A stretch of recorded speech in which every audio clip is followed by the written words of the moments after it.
స్వాగతం. మార్కాపురం జిల్లా దోర్నాల మండలంలోని పెద్ద బొమ్మలాపురం మండలంలో తెలుగుదేశం పార్టీ మండల కన్వీనర్ షేక్ మాబు ఆధ్వర్యంలో రైతన్న మీకోసం అనే కార్యక్రమాన్ని నిర్వహించారు. ఈ కార్యక్రమానికి ముఖ్య అతిథులుగా ఎర్రగొండపాలెం నియోజకవర్గం తెలుగుదేశం పార్టీ ఇన్ఛార్జ్ గూడూరి ఎరిక్షన్ బాబు పాల్గొన్నారు. తదుపరి గ్రామంలోని పలు అభివృద్ధి పనులకు శంకుస్థాపన చేసి గండి చెరువులోని నీటిని గండి చెరువు తూము నుంచి సప్లై ఛానల్ ద్వారా వెన్న పాపిరెడ్డి చెరువుకు నీటిని విడుదల చేశారు. అనంతరం రైతన్న మీకోసం అనే కార్యక్రమాన్ని ప్రారంభించారు.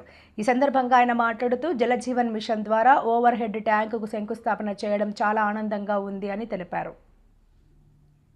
గ్రామ ప్రజలకు శుద్ధమైన తాగునీరు అందించడం జలజీవన్ మిషన్ యొక్క ప్రధాన లక్ష్యమని, ప్రతి ఇంటికి మంచినీరు చేరాలంటే ఇలాంటి ప్రాజెక్టులు మరింత అవసరమని తెలిపారు. కేంద్ర ప్రభుత్వ ఉద్యోగస్తులందరూ కూడా రైతుల దగ్గరికి వెళ్ళి వారి యొక్క ఆలోచనలు సూచనలు తీసుకొని ఈ 6 రోజుల్లో వారి మనసులో ఉన్నటువంటి భావాల్ని ఒక మైక్రో ప్లాన్ సూక్ష్మ ప్రణాళిక ద్వారా ప్రభుత్వానికి నివేదిక పంపితే రైతుల్లో ఉన్నటువంటి మనసుల్లో హృదయాల్లో ఉన్నటువంటి ఆలోచనలన్నిటిని కూడా పరిగణలోకి తీసుకొని 175 నియోజకవర్గాల్లో ఉన్నటువంటి రైతుల యొక్క మనోభావాలను గుర్తించి క్రోడీకరించి 2026-27 బడ్జెట్లో రైతాంగానికి అనుకూలమైనటువంటి బడ్జెట్ను ప్రవేశపెట్టాలనే ఈరోజు ప్రతి ఇంటికి కూడా ప్రభుత్వ అధికారులని ముఖ్యమంత్రి శ్రీ నారా చంద్రబాబు నాయుడు గారు మన ఇళ్లకు పంపిస్తా ఉన్నారు. దీన్ని మనం సద్వినియోగం చేసుకోవాల్సిన అవసరం ఉంది. గతంలో మనం అందరం కూడా చూసాం.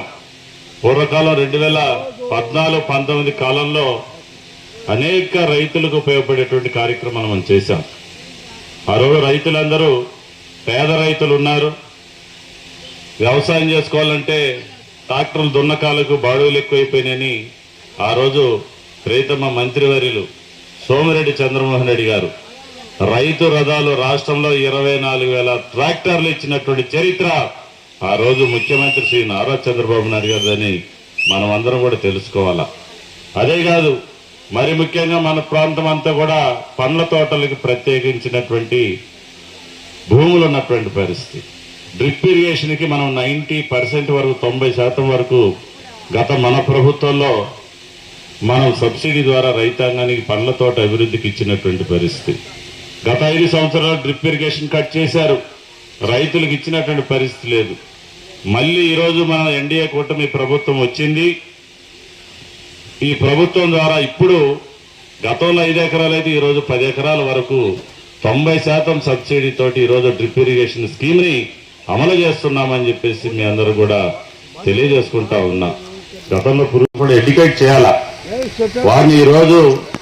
ఈరోజు పరిస్థితులకు అనుగుణంగా రైతులకు ఏ పంటలు వేస్తే ఆ పంటలకు డిమాండ్ ఉంటుందో డిమాండ్ ఆధారిత పంటల్ని ఈరోజు సాగు చేసి ఆ రైతుకి ఆ డిమాండ్ ఉన్న పంటలు వేసుకుంటేనే రైతు ఆర్థికంగా అభివృద్ధి చెందుతారు. అది వ్యవసాయ అధికారులు చెప్పాల్సిన అవసరం ఉంది. అదేవిధంగా మన రైతులందరూ కూడా ఒకసారి కందులు పండిస్తాం. ముడి కందులన్నీ కూడా అమ్ముతాం, ముడి పెసలు అమ్ముతాం, ముడి ధాన్యాలన్నీ కూడా మనం విక్రయం చేస్తాం. అట్లా కాకుండా ముడి సరుకు కాకుండా మనం ఫుడ్ ప్రాసెసింగ్ యూనిట్లు పెట్టి రైతుల కుటుంబాల్లో ఎంతో మంది చదువుకున్న బిడ్డలు ఉన్నారు, ఉద్యోగాలు రాక ఖాళీగా ఉన్నటువంటి పరిస్థితి. ఈరోజు ఫుడ్ ప్రాసెసింగ్ యూనిట్లు పెట్టి వారికి ప్రభుత్వం ప్రోత్సాహాలు ఇస్తున్నటువంటి పరిస్థితి. ఇక్కడే గంగపాలెంలో మనం ఎంఎస్ఎంఈ పార్క్ పెట్టాం. ఎవరైనా యూనిట్లు పెట్టుకోదలుచుకుంటే అక్కడ మనం స్థలం ఇస్తాం. వారికి ప్రభుత్వం తరఫున ఆ ఫుడ్ ప్రాసెసింగ్ యూనిట్లు పెట్టుకునేదానికి ఆర్థికంగా కూడా ఈ ప్రభుత్వం ప్రియతమ ముఖ్యమంత్రి నారా చంద్రబాబు నాయుడు ఎన్డీఏ కూటమి ప్రభుత్వం రైతాంగానికి మరి సహాయం చేసినట్టు పరిస్థితి మనం అందరం కూడా తెలుసుకోవాలా. వెళ్ళాను. ఒకవైపేమో సెకండ్ టన్నల్ లైనింగ్ వర్క్స్ జరుగుతూ ఉన్నాయి.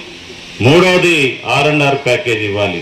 ఈ 3 సమాంతరంగా మనం చేసుకొని పోతే 24 గంటల్లో 18 గంటలు కష్టపడితే ఈ సంవత్సరంలో డెఫినెట్ గా వెలుగొండ ప్రాజెక్టు జలాలు మీరు అందరూ చూస్తారని ఈ వేదిక ద్వారా మీ అందరూ కూడా నేను మాటిస్తా ఉన్నా.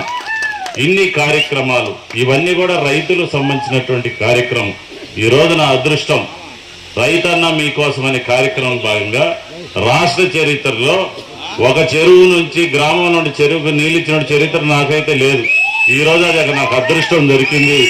ఖచ్చితంగా ఈ గ్రామ అభివృద్ధి కోసం ఖచ్చితంగా పాటుపడతారని చెప్పేసి మీ అందరూ కూడా నేను తెలియజేసుకుంటా ఉన్నా. అందుకనే ఎప్పుడు కూడా తెలుగుదేశం పార్టీ ప్రీతం ముఖ్యమంత్రి శ్రీ నారా చంద్రబాబు నాయుడు గారు రాజకీయాలు మాట్లాడు ప్రతిపక్షం ఉన్నప్పుడు సూపర్ 6 భాగంగా మనందరూ కూడా ప్రమాణాలు చేశారు. 3000 పెన్షన్ 4000 చేస్తామని చెప్పాడు, చేశాడు. వికలాంగులకు వచ్చే 3000 పెన్షన్ 6000 చేశాడు. 6000 వచ్చే పెన్షన్ 10,000 చేశాడు. 10,000 వచ్చే పెన్షన్ 15,000 రూపాయలు చేశాడు. మహిళా మనులకైతే మరి ఆర్టీసీ బస్సులో ఉచిత ప్రయాణాన్ని కల్పిస్తామని చెప్పాడు, ఉచిత ప్రయాణం కల్పించారు. 3 గ్యాస్ సిలిండర్లు ఇస్తానని చెప్పాడు, 3 గ్యాస్ సిలిండర్లు ఇస్తామని చెప్పాడు. తల్లికి వందనం కార్యక్రమంలో భాగంగా ఇంట్లో ఎంతమంది బిడ్డలు చదువుకుంటే అందరూ కూడా డబ్బులు ఇస్తామని చెప్పారు. డబ్బులు ఇచ్చినటువంటి చరిత్ర తెలుగుదేశం పార్టీది, ఎన్డీఏ కూటమి ప్రభుత్వాన్ని అని చెప్పేసి మీ అందరూ కూడా నేను తెలియజేసుకుంటా ఉన్నా.